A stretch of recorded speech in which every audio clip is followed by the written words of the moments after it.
Here we are with an unboxing of the HTC One X, HTC's flagship phone for 2012, and we've got the Glamour Grey and Polar White One X's here to unbox for you.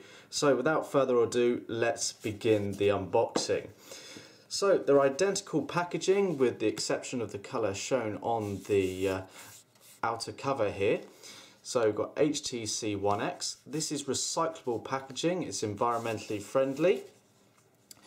The device is also known as the S720e, and we've got a rundown of some of the specifications on the back here. So we've got a 1.5 GHz quad-core processor, Android with HTC Sense, that's Android version 4. We've got a micro SIM slot. We've got 1 GB of RAM, 32 GB of internal memory, and we also have an extra 25 GB available through Dropbox. We've got a 4.7-inch touchscreen, 8 megapixel camera, 1080p video recording, 1.3 megapixel front-facing camera, 3.5mm audio jack, micro USB, Bluetooth, Wi-Fi. You get the picture, so some standout specs here. So slightly different packaging. Let's open this up. So this is the SIM-free unlocked variant, available from clove.co.uk. So we remove the top there, and then we have the One X itself in Glamour Grey. We'll come back to that in just a moment. So we get a few bits of documentation included. We get some little stickers with the IMEI on. We've got a quick start guide with this. This is a little tool for enabling you to access the micro SIM card slot. You need this to actually take the SIM card out of the device and put it in. We've then got some warranty information and contact numbers. Remove that, and then we've got the accessories. So we've got a set of in-ear 3.5mm headphones. We've got inline control, and it's actually a flat cable. It's not the standard sort of round cable. It's flat to try and assist with tangle-free headphones. We've then got a micro USB cable, so a USB connection on one end and a micro USB connection on the other. That connects into this, which is the 3-pin UK mains adapter. It's got the HTC logo on the back of it there, and on the top there is a USB port. So you connect into that the supplied micro to USB and USB cable for charging the device, and that is the same cable you can then use for connecting it to a computer. So that's the box contents for the Glamour Grey variant. I will just bring in the stuff that you get in the white one as well. So you get the same documentation, you get the same accessories, but this time they're in white, so they do match the device, which a lot of you will be quite pleased about. A lot of devices come in different colour variants but stick with a standard colour mains charger and accessories, but these are colour specific, so that's excellent news there. So back to the device itself then. Here it is. Got here, I'm the one you've been waiting for, which is a nice little statement there on the screen protector, and this is the One X. So this is the Glamour Grey variant. We also have the Polar White. Let's bring that in. Let's take a look at the two devices. So let's just start by taking a look at the colour differences. So we can see that this is a lovely stark white. It's smooth to the touch. It hasn't got the same grippy texture as a lot of HTC devices of the past. The grey actually feels a little bit more grippy, but it is smooth. The main differences here regarding the colour are, well, obviously the back cover and the front of the device around here, but then we've got the sort of ring round the camera. That's more of a gunmetal grey, whereas this is a silver. Otherwise the devices are technically the same, the only differences are the colour. Right, so let's take a look at the device here. So on the front, this is the 4.7-inch touchscreen. It's Super LCD with a 1280 by 720 resolution. It's Gorilla Glass, so it's toughened to be scratch resistant. It's got an 80-degree viewing angle. At the top here, we've got the 1.3 megapixel front-facing camera for video calling or lower resolution photos. We've got a speaker grill up here, under which sits an LED notification light and some of the sensors. We've then got down the bottom a back, home and running applications button. They're not physical, they're touch sensitive, so you just have to simply tap them. On the bottom of the device, it's completely flush with the exception of this. We've got just a small microphone just there. On the side, again, it's lovely and smooth and flush. We've then just got a volume up and down key there. Really nicely designed, feels smooth. On the top, we've then got the power on button. We've then got the 3.5mm headphone jack or audio out connection. We've then got another microphone here as well. And then on the side we have the micro USB connection there. So it's again fairly flush.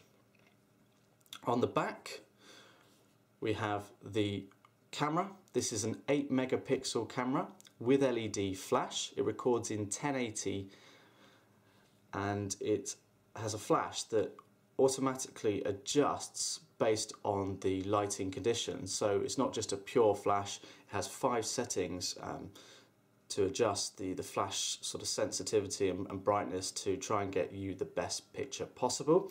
We'll run through some of the other camera features later on in this unboxing.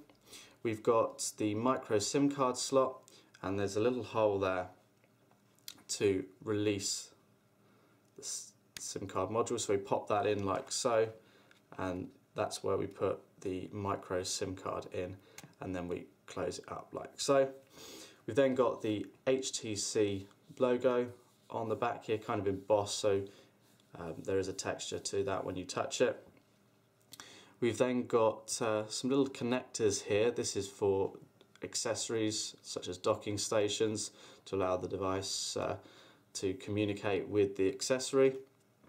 And then down on the bottom here we've got the Beats Audio logo, because built into this device is Beats Audio technology. You don't get Beats Audio headphones in the box, but you have the technology, so whether it be just listening to normal music, to Spotify or something over the web, it tries to enhance the sound output using Beats Audio technology. And then we've got the speaker grill if you've got the device sort of on loudspeaker or just listening to music without headphones. Internally here there's 32 gig of memory. There's an 1800 milliamp hour battery that's fixed. You cannot remove this back cover in any way, shape or form. That can only be done at factory unless you want to invalidate your warranty. So it's Android version 4, and then we've got HTC Sense on here as well, their latest version, Sense version 4. Weighs in at 130 grams, so it's quite light. It's a big phone. We've got Bluetooth, Wi-Fi, GPS, DLNA, NFC. It's all on here. It's a fully fledged high-end device. So let's boot this device up.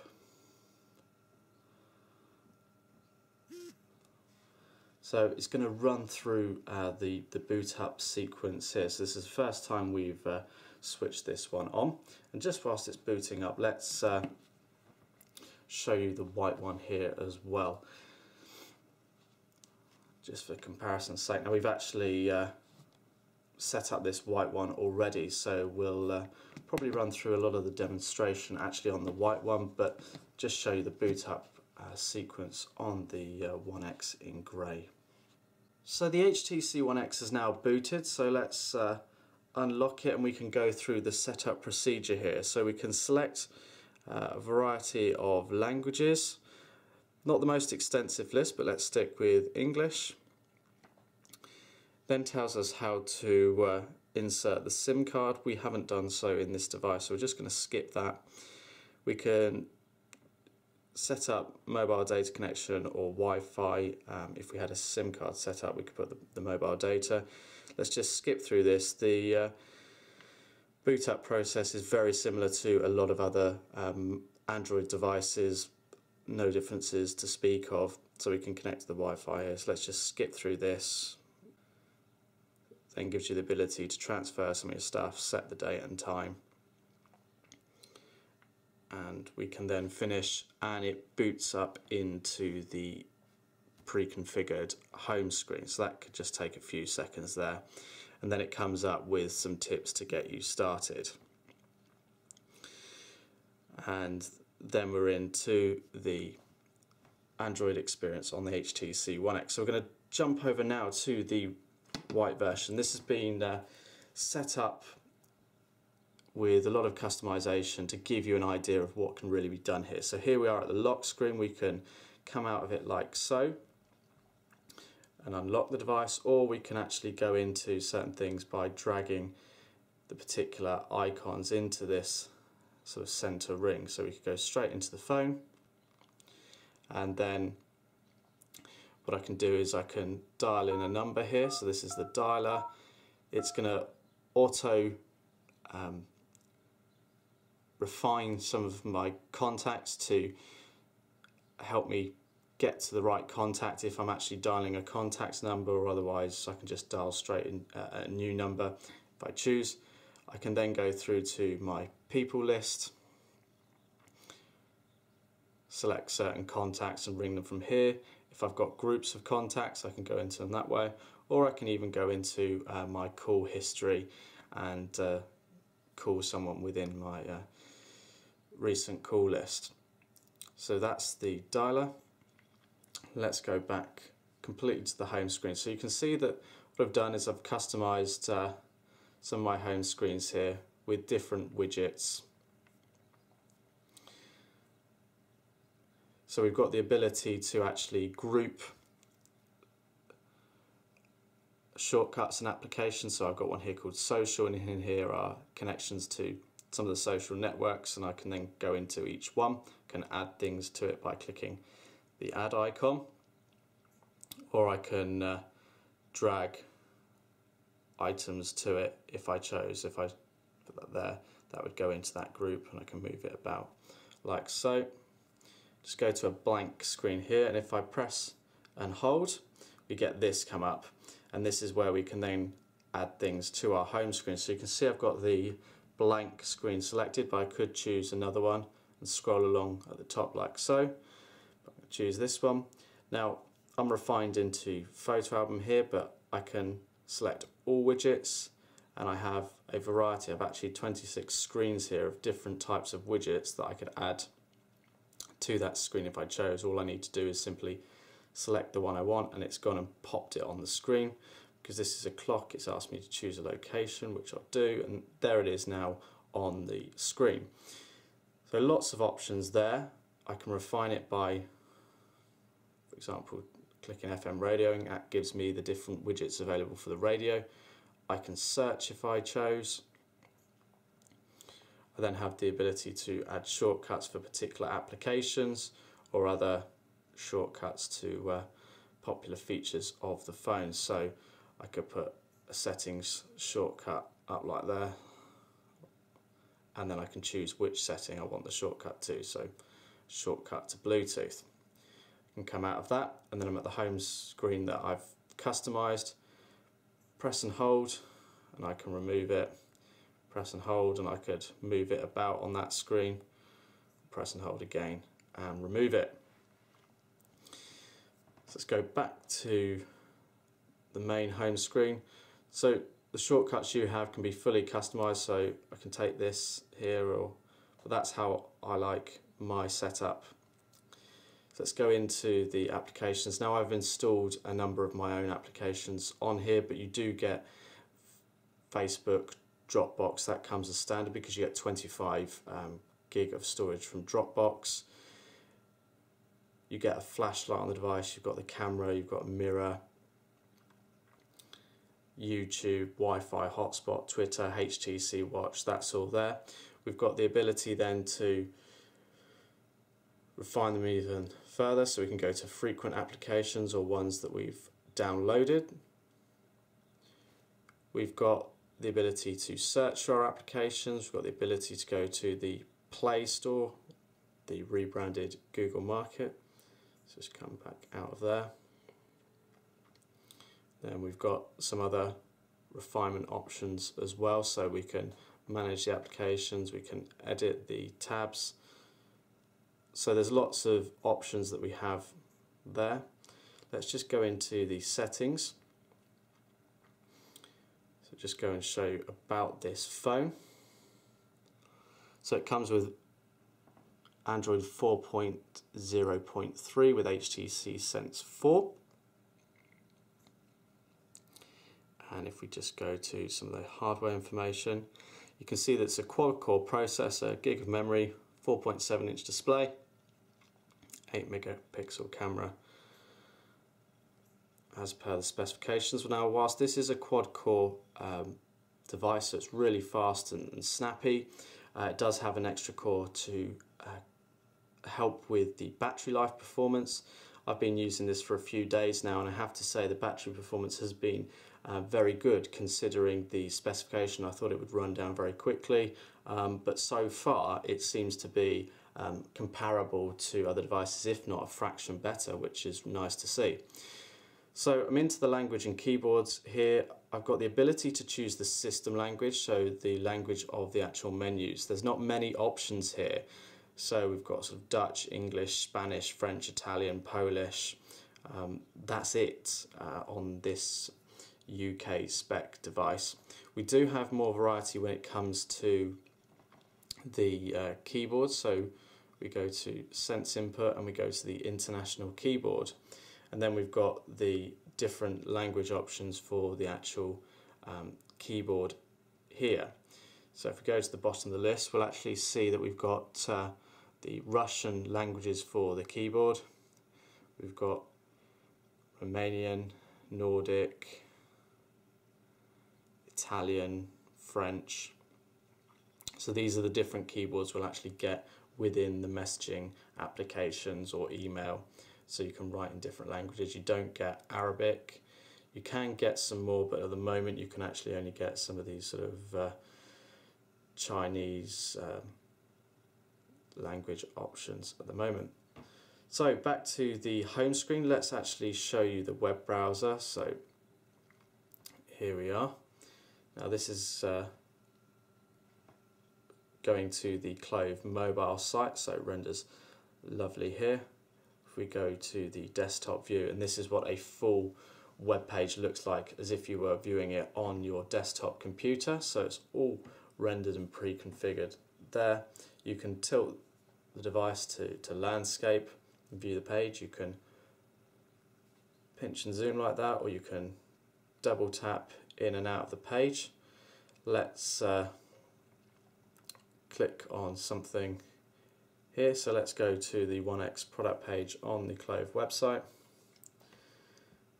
So it's rendering it all to fit the screen as best as possible, but we want to read some of that text. It's quite hard to see.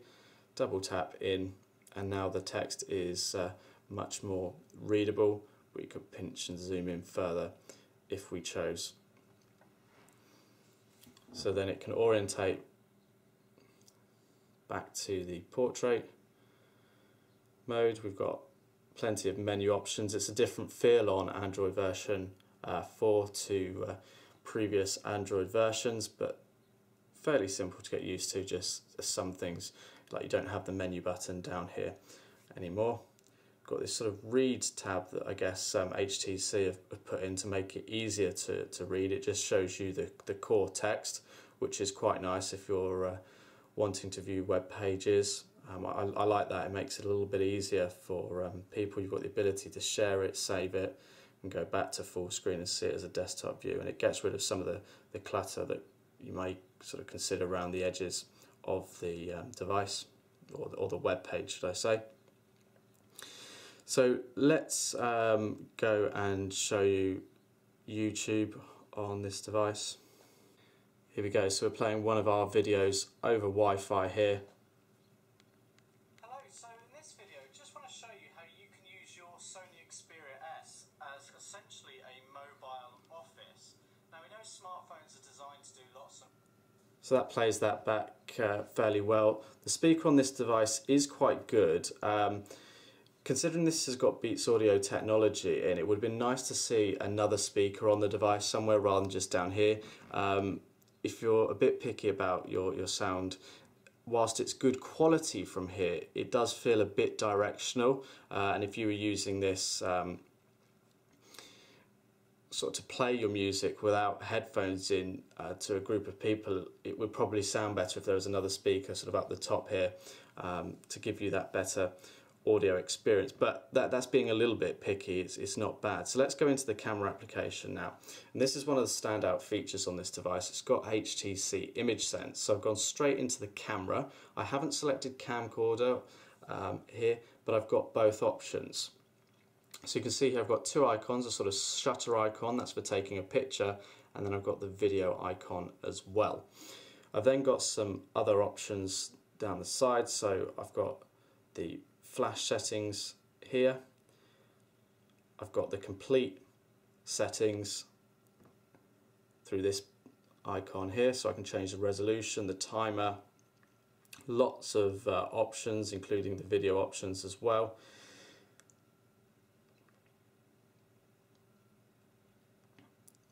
And then I've got different modes here too, from slow motion video through to HDR to panorama to landscape to whiteboard. So you get the idea. There's lots of things that you can do to help improve the images that you take in. Now it'll auto detect a lot of it, but you can obviously make your own customization should you choose. We've then got the option to zoom in. So tap on each will take it through to the full zoom or no zoom, but you can also slide it if you choose. Now you're going to have to be pretty smooth with that. It feels a bit jerky and looks a bit jerky on the screen, but you can slide that if you wanted. We've got some effects that we can choose, so sort of distortion, and we can get the idea there. So let's just go back to no effect. Now there's no dedicated camera button on this device, it is purely through the screen. So let's tap here, we can take a picture. So we can click really quickly and that's us taking a picture. I can press the video icon here and it's now going to record video. So there we go, I'm recording video. Now the cool feature about HTC Image Sense is we're recording that footage. Now we could just stop it, but as we're recording it, we want to capture a picture. That's just taking a picture.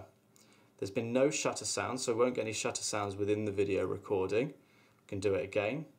So now let's stop it. So that's the video recorded. We recorded a couple of pictures during the actual playback there. So this is the video, just video. So there we go, we're recording video. Now the cool feature about HTC Image Sense is, so what you can see, if I just turn the volume down and skip back here a bit, there's a little shutter icon that's come up during the video. I can tap that and it takes a picture of the scene on the video playback, so I can actually capture still images at a later date, providing I've got the video footage. So that's really well, it's a really powerful feature, especially if you're at sports events or something like that. It makes it really easy to capture images. Just video it all and you can go back later and take the image. So there's the ones that we were capturing. It's quite quick to focus. So I think it's a pretty good camera here on the One X, and here's some of the sample shots that they sort of provide on here for you to see.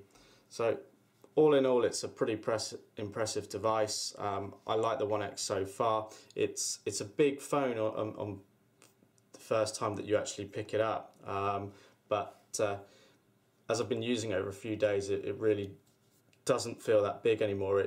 It's actually quite a slim profile. And just lastly, before ending this unboxing, let's just bring in some other devices to compare it to. So we've got an iPhone here. We can see the iPhone is dwarfed by the One X. The One X is certainly thinner. That's it for comparison. We've got the Samsung Galaxy S2, which has got a bit of a squarer feel. It is actually slightly smaller. Similar sort of thickness. We've got the HTC Sensation, so this is sort of one down in the range from the One X, really, although this is being replaced really with the One S. But similar feel in terms of the shaped corners. We've got the Nokia Lumia, which is much squarer. You can see that it's smaller. Thickness, I think the One X just about wins that as well. And then we got the Prada phone by LG. The One X dwarfs that as well, sort of similar thickness there too. So that is an unboxing of the HTC One X, available from clove.co.uk. Thank you for watching.